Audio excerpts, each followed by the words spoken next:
வணக்கம் மாணவ மாணவிகளே. நேற்றைய வகுப்பில் தரம் 10 அலகு 2 இந்த காப்போத்தா சாதாரண தரம் மாணவர்களுக்கான வரலாறு பாடப்பகுதியில் தரம் 10 அதே நேரம் அலகு 2ல் நாங்கள் இலங்கையின் குடியேற்றங்கள் தொடர்பான ஒரு விளக்க உரை ஒன்று பார்த்தினாங்க. அதாவது வரலாற்றுக்கு முற்பட்ட கால குடியேற்றங்கள் என்ற அடிப்படையில் பார்த்தினாங்க. அப்போ இன்றைக்கு நாங்கள் அது சம்பந்தமாக, அதாவது அந்த அலகு 2ல் இப்படியெல்லாம் கேள்வி வரும் என்றதை பற்றி இன்றைய வகுப்புல நாங்கள் பார்ப்போம். அலகு 2ல் எவ்வாறு இந்த காப்போத்தா சாதாரண தர பரீட்சையில கேள்விகள் வரும் என்ற விடயத்தை இன்றைய வகுப்புல நோக்குவோம்.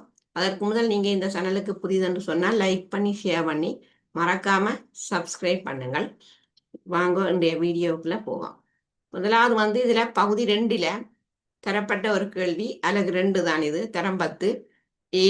இலங்கையில் முதலில் குடியேறிய மனிதன் என்ன பெயரால் இனங்காணப்படுகின்றான் என்றதான் கேள்வி. அதாவது இலங்கையில முதல் குடியேறிய மனிதன் என்ன பெயரால் அழைக்கப்படுகின்றான்.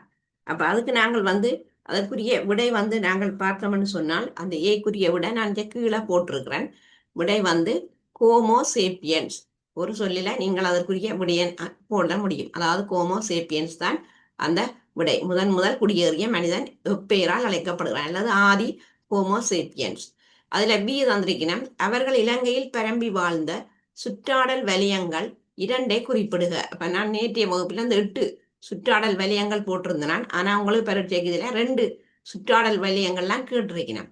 அப்ப நாங்க அந்த 2 சுற்றாடல் வலயங்கள்ல நாங்கள் இதுல பார்த்தோம்னு சொன்னால், அதாவது ஒன்று தாழ்நில குறை வரல் வலயம், அதே போல தாழ்நில அதி வரல் வலயம், மலைநாட்டு ஈர வலயம், அதே போல உயர் மலைநாட்டு ஈர வலயம். அப்ப இதுல 8 வரல் வலயங்கள் இருக்கின்றது, இந்த சுற்றாடல் வலயங்கள். ஆனால் இதுல கேட்டிருப்பது 2 தான் கேட்டிருக்கணும். அப்ப இதுல நான் 4 வலயங்களை குறிப்பிட்டு இருக்கின்றேன். அடுத்தது நாங்கள் இதுல பார்ப்போம். 2வது வினா, முன் வரலாற்று கால மாற்றங்களுக்கான சகாப்தமாக கருதப்படுவதற்கு ஏதுவான காரணிகள் 2 குறிப்பிடுக. அதாவது ஏதுவான 2 காரணிகள். அதாவது இந்த முன் வரலாற்று கால மாற்றங்களுக்கான சகாப்தமாக கருதப்படுவதற்கு ஏதுவான 2 காரணங்கள். அப்ப அதுல நாங்கள் அந்த முன் வரலாற்று காலத்தை எடுத்தோம்னு சொன்னா, அந்த 2 காரணங்களை நாங்கள் பார்த்தோம்னு சொன்னால், அதாவது இங்க மட்பாண்ட பாவனை ஆரம்பிக்கப்பட்டமை என்றது மிகவும் முக்கியமானது. அத மாதிரி இந்த மரணச்சடங்கு முறைகளை பார்த்தோம்னு சொன்னால், ஒழுங்கமைக்கப்பட்ட மரணச்சடங்கு முறைகள் காணப்பட்டமை. அதே போல இரும்பு லோக பாவனை ஆரம்பிக்கப்பட்ட ஒரு காலப்பகுதி. அத மாதிரி விவசாயம் ஆரம்பிக்கப்பட்டமை. அப்ப இது இந்த காலப்பகுதியில, அதாவது முன் வரலாற்று கால மாற்றங்களுக்கான சகாப்தமாக கருதப்படுவதற்கு ஏதுவான 2 காரணிகள். அப்ப இதுலையும் 4 காரணி போடப்பட்டிருக்குது. அப்ப ஒன்று மட்பாண்ட பாவனை ஆரம்பிக்கப்பட்டமை, அதே போல ஒழுங்கமைக்கப்பட்ட மரணச்சடங்கு முறைகள் காணப்பட்டமை, மற்றது இரும்பு லோகத்தினுடைய பாவனை ஆரம்பிக்கப்பட்டமை, விவசாயம் ஆரம்பிக்கப்பட்டமை. அடுத்த இதுல 3வது வினாவை நாங்க பார்த்தோம்னு சொன்னால், ஆரம்ப வரலாற்று காலத்தின் குடியிருப்புகளின் இயல்பினை 2 காரணிகள் ஊடாக விவரிக்குக. அதாவது ஆரம்ப வரலாற்று காலத்தின் குடியிருப்புகளின் இயல்புகள். அப்ப நாங்கள் இங்க பார்த்தோம்னு சொன்னால், இந்த குடியிருப்புகள் எவ்வாறு காணப்பட்டன்னு சொன்னால், சிறு குளங்களை மையமாக கொண்டு குடியிருப்புகள் ஆரம்பிக்கப்பட்டது. அதாவது சின்ன சின்ன குளங்களை மையமாக வைத்து அதற்கு அருகில மக்களுடைய குடியிருப்புகள் ஆரம்பிக்கப்பட்டது. அதே போல நதிகளுக்கு அப்பால் உள்ள பிரதேசங்களில் குடியேற்றங்கள் பரவியமை. இப்ப நதிகள்னு சொல்லி, இப்ப நாங்கள் மல்வத்து ஓயா போன்ற நதிகளை எடுத்தோம்னு சொன்னால், அல்லது கல்லோயா, அப்படியான சில நதிகள் எடுக்க அதுக்கு பக்கத்துல எல்லாம் குடியேற்றங்கள் இருந்திருக்குது. இப்ப மல்வத்தோயான்னு சொன்னால் அந்த ஒரு விலகாம என்ற குடியேற்றங்கள். அப்படி இங்க இந்த நதிகளுக்கு அப்பால் உள்ள பிரதேசங்கள்ல குடியேற்றங்கள் பரவியமே ஒரு காரணம்.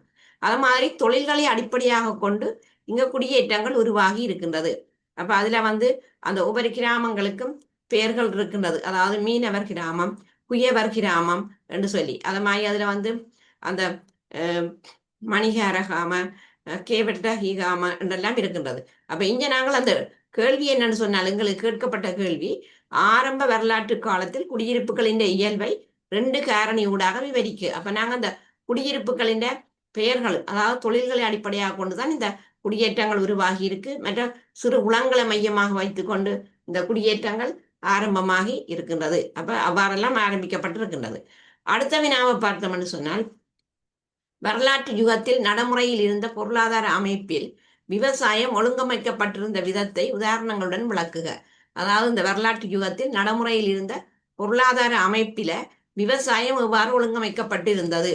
அப்ப இங்க நாங்கள் விவசாயத்தை எடுத்தோம்னு சொன்னால், அதாவது விவசாயம், பயிற்சிகை, விலங்கு வேளாண்மை என்னும் இரு பிரிவுகளின் கீழ் இவை செயற்பட்டது. அதாவது விவசாய பயிற்சிகை அதே போல விலங்கு வேளாண்மை என்ற 2 பிரிவுகளின் கீழ் செயற்பட்டிருக்கின்றது. அதே போல நாங்கள் பயிற்சிகை எடுத்தோம்னு சொன்னா சேட்டு நில பயிற்சிகை, மேட்டு நில பயிற்சிகை, அதாவது சேன பயிற்சிகை. இப்ப இதுல எள்ளு, பயறு, குரக்கன் போன்றவை இந்த மரக்கறி வகைகள் அதுகள் இந்த சேன பயிற்சிகையில பயிரிடப்பட்டு இருந்தது. அப்ப நாங்கள் அவ்வாறு எடுத்துக்கொள்ளலாம். அதை மாதிரி நாங்கள் இந்த உணவு தேவைக்காக எடுத்தோம்னு சொன்னால், உணவு தேவைக்காக பயிர் செய்தமை, அதுல நான் அது மேதியமா போடையில அந்த உணவு தேவைக்காக பயிர் செய்யறான்னு சொல்லியிருக்க.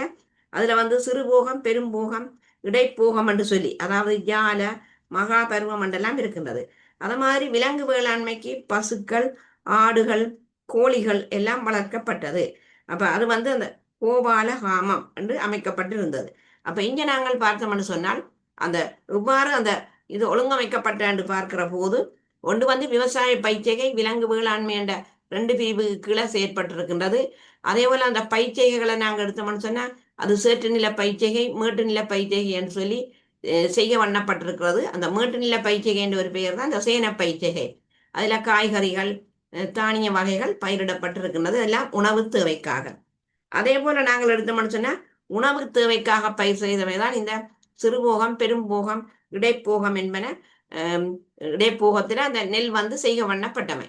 அப்ப இவ்வாறு தான் இங்க வரலாற்று யுகத்தில நடைமுறையில் இருந்த பொருளாதார அமைப்பில விவசாயம் எப்படி ஒழுங்கமைக்கப்பட்டு இருந்தது என்றதற்கு அந்த விட அதுல கொடுக்கப்பட்டிருக்கின்றது. அப்ப இது 2018ஆம் ஆண்டு தரப்பட்ட ஒரு வினா பகுதி. அடுத்தது நாங்கள் பார்ப்போம். அடுத்தது 2022ஆம் ஆண்டு வந்த ஒரு வினா பகுதி. அப்ப இதுன்ற விடயங்கள் நான் நேற்று முழுவதும் அந்த பாடப்பரப்பில வீடியோவில் நீங்க பார்த்தா தெரியும். இது 2022 வந்த ஒரு வினா பகுதி. அதாவது வரலாற்றுக்கு முற்பட்ட மனிதன் வாழ்ந்த வெட்டவெளி குடியிருப்புகள் 3 பெயர்களை குறிப்பிடுக. அப்ப அதுல வெட்டவெளி குடியிருப்புகள் எவைன்னு சொன்னா மினிகாகல் கந்த, பண்டாரவளை, பூந்தல, கோட்டன் சமவெளி, பதிராஜவெல, பெல்லன் பதி வெலச. நேற்றைய வீடியோல நீங்க போய் பார்த்தா தெரியும். அதுல இந்த வெட்டவெளி குடியிருப்புகள் தனித்தனியா தந்திருக்கிறேன். அது மாதிரி வரலாற்றுக்கு முற்பட்ட மனிதன் தனது குடியிருப்புகளை தெரிவு செய்வதில் கவனம் செலுத்திய 2 காரணிகள். அதாவது இந்த மனிதன், வரலாற்றுக்கு முற்பட்ட கால மனிதன் தன் குடியிருப்பை தெரிவு செய்வதில் இவ்வாறு கவனம் செலுத்தி இருக்கிறான் என்று சொன்னால், அதுல நாங்க முதலாவது விஷயம் என்னன்னு சொன்னால், உணவை பெறக்கூடிய இயற்கை வளங்கள் நிறைந்த பிரதேசங்களை தெரிவு செய்திருக்கிறான். அதாவது உணவை பெறக்கூடிய இயற்கை வளங்கள் நிறைந்த பிரதேசங்கள். அத மாதிரி எங்களுக்கு இப்ப நாங்கள் உணவு பயிற்சியை செய்யறோம்னு சொன்னா கட்டாயம் நீர் இருக்கணும். அப்ப நீரை இலகுவாக பெறக்கூடிய இடங்களை தெரிவு செய்திருக்கிறான். அத மாதிரி கல்லாயுதம் செய்வதற்கான கற்கள் பெருமளவில் கிடைக்கிற இடத்தை பார்த்துதான் அந்த இடங்களை தெரிவு செய்திருக்கிறான். அதாவது கல்லாயுதம் செய்வதற்கு கற்கள் தேவை. அப்ப அந்த கற்கள் எங்க அதிக அளவுல கிடைக்கின்றது என்று அதற்கேற்ற மாதிரி அந்த இடத்தை தெரிவு செய்தல். அத மாதிரி கற்குகைகள் காணப்படும் இடம். ஏன் கற்குகைகள் காணப்படுற இடத்தை தெரிவு செய்தான்னு சொன்னால், மழை காலத்துல தங்குவதற்கு. கோடை காலத்துல திறந்த விட்ட வழிகள்ல தங்கி இருந்தார்கள். ஆனா மழை காலத்துக்கு தான் இந்த கற்குகைகள் காணப்படுற இடங்களை தெரிவு செய்தார்கள். அதே போல விட்ட வழிகள் காணப்படுகிற இடங்கள், அது வறண்ட காலநிலை உள்ள பிரதேசங்கள், அது விட்ட வெளிகள் இருக்கிற இடங்கள்ல வாழ்வதற்கேற்ற மாதிரியான இடங்கள். அப்ப இவ்வாறுதான் இந்த 2வது கேள்வியை நாங்க பார்த்தால், வரலாற்றுக்கு முற்பட்ட மனிதன் தனது குடியிருப்புகளை தெரிவு செய்வதில் கவனம் செலுத்திய 2 காரணிகள். அப்ப அவன் தான் வாழ்வதற்கான குடியிருப்பை தெரிவு செய்ய இப்படியான முறையெல்லாம் தெரிவு செய்திருக்கான். ஒன்று, உணவை பெறக்கூடிய இயற்கை வளம் நிறைந்திருக்கணும், கல்லாயுதம் செய்ய கற்கள் பெருமளவில் இருக்கணும், மற்ற மழை காலத்துல தங்க கற்குகை இருக்கணும், மற்றது வறண்ட காலநிலை இருக்கிற இடங்கள்ல அதாவது வெட்டவெளி காணப்படுகிற இடங்கள், அப்படியான ஒரு இடத்தை தான் தனது குடியிருப்புக்காக தெரிவு செய்திருந்தார்.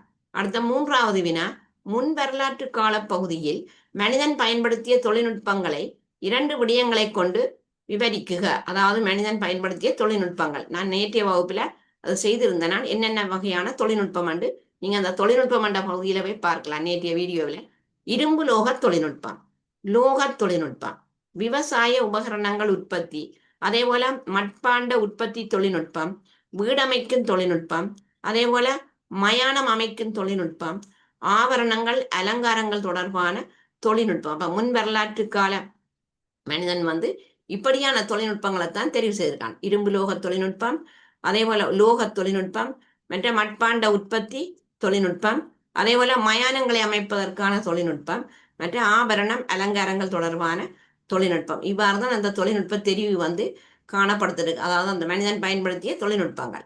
அடுத்தது பார்ப்போம். 4வது, ஆரம்ப வரலாற்று கால பகுதியில் குடியிருப்புகளின் பரம்பலில் செல்வாக்கு செலுத்திய 3 காரணிகள். அதாவது ஆரம்ப வரலாற்று கால பகுதியில குடியிருப்புகளின் பரம்பல்ல செல்வாக்கு செலுத்திய 3 காரணிகள் என்ன? அப்ப அந்த குடியிருப்புகளின் பரம்பல்ல செல்வாக்கு செலுத்திய காரணிகள் ஒன்று வருடாந்த மழை வீழ்ச்சி. இப்ப இலங்கையை நாங்க எடுத்தோம்னு சொன்னா, இப்ப இலங்கைக்கு வந்து பருவக்காற்றுகள் சூறாவளி மூலம் மழை கிடைக்குது வருடாந்தம். அப்ப இதுல வருடாந்த மழை வீழ்ச்சி முக்கியமானது. மற்ற தரைத்தோற்ற வேறுபாடுகள். இப்ப இலங்கையின தரைத்தோற்றத்தை எடுத்தோம்னு சொன்னா கரையோர சமவெளி, அண் சமவெளி, மத்திய மலைநாடு எல்லாம் இருக்கின்றது. அப்ப தரைத்தோற்ற வேறுபாடுகளுக்கு ஏற்ற மாதிரி தான் மழையினுடைய அளவும் வந்து அதற்கேற்ற மாதிரி கிடைக்கும். அதே போல இயற்கை வளங்களினுடைய பரம்பல், மற்றது வந்து நீரோடைகள், மற்றது மண்ணினுடைய தன்மை, மற்றது வந்து குடியிருப்புகளின் தன்மை. அப்ப இந்த உலக விஷயம் வந்து இதுல இந்த ஆரம்ப வரலாற்று கால பகுதியில அந்த குடியிருப்பின் பரம்பல்ல செல்வாக்கு செலுத்திய காரணிகளாக கருதப்படுகின்றது. அப்ப குடியிருப்புகளின் பரம்பல்ல செல்வாக்கு செலுத்திய காரணி ஒன்று வருடாந்த மழவீழ்ச்சி, திரைத்தோற்ற வேறுபாடு, மற்ற இயற்கை வளங்களின் பரம்பல் எவ்வாறு காணப்பட்டது, அதே போல நீரோடைகள், மண்ணினுடைய தன்மை, அதே போல குடியிருப்புகளின் தன்மை. அப்ப இந்த விஷயங்கள் வந்து இதுல மிக முக்கியமானது. அப்ப இந்த வினா வந்து 2022ஆம் ஆண்டு பகுதி 2ல வினா இலக்கம் 2ல வந்த ஒரு கேள்விதான் இந்த வினா. அப்ப அலகு 2ஐ பொறுத்தவரை இவ்வாறு தான் வினா கட்டமைப்புகள் வந்து அமையும். அப்ப நீங்கள் இதை இது சம்பந்தமான வேற வினாக்களையும் நீங்கள் பாஸ் பேப்பர்ல தேடி கற்கக்கூடியதா இருக்கும். நான் என்றால் எப்படி இந்த அலகு 2ல வினாக்கள் வரும் என்றதற்கு இந்த 2 வினாக்களை நான் இதுல போட்டிருக்கிறேன். நீங்கள் இந்த வினாக்களுக்குரிய விடைகளையும் அந்த வினா கட்டமைப்பு எப்படி இருக்கிறது, எப்படி வந்திருக்கு, மற்றது அதுக்கு எப்படி விடை எழுதுவது என்பதற்கான ஒரு வகுப்பாக தான் இன்றைய வகுப்பை நான் இதுல செய்திருக்கிறேன். இது உங்களுக்கு பரீட்சைக்கு மிகவும் பயனுள்ளதாக அமையும். தொடர்ந்து எனது வீடியோவை பாருங்கள். உங்களுடைய பரீட்சைக்கு ஏற்ற விதத்துல வினா கட்டமைப்புகள் போடப்பட்டு அதற்குரிய விடைகளும் வழங்கப்படுத்தப்படும். இந்த வீடியோ உங்களுக்கு பிடித்திருந்தால் லைக் பண்ணி ஷேர் பண்ணி மறக்காம சப்ஸ்கிரைப் பண்ணுங்க. நன்றி.